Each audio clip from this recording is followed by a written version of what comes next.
Depuis que je suis chrétien, si l'on me demande « As-tu la foi ?» je réponds « Oui, bien sûr, j'ai la foi. » Mais en fin de compte, je me suis rendu compte récemment que je n'avais pas vraiment la foi. En tout cas, pas la foi qu'essaye de nous enseigner Jésus. Alors j'aimerais vous lire un passage dans Genèse, au chapitre 22, où Abraham, à qui Dieu a ordonné d'aller sacrifier son fils Isaac, arrive sur la montagne avec Isaac. Je vais vous lire à partir du verset 9.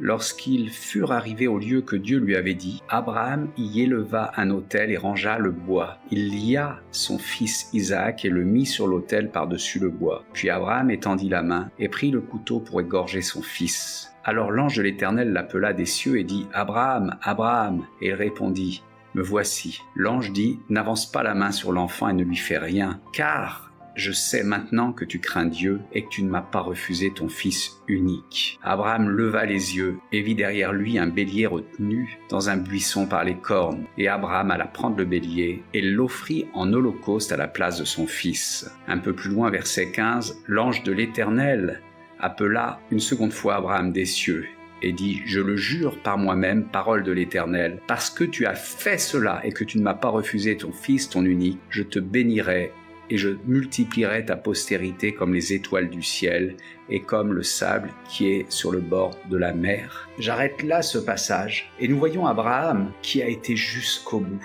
qui savait que Dieu est Dieu, que Dieu est tout-puissant et qu'il allait faire une grande chose. Il ne savait pas comment, il ne savait pas s'il allait devoir tuer son propre fils et que Dieu le ressusciterait des morts, mais il savait que Dieu agirait. Et Dieu a récompensé Abraham pour sa foi. La foi implique l'action, comme dans le cas d'Abraham, mais Dieu qui n'est pas cruel, qui ne voulait pas voir la mort d'Isaac, avec qui il avait fait une alliance. Dieu voulait simplement tester la foi d'Abraham. Abraham a eu la patience.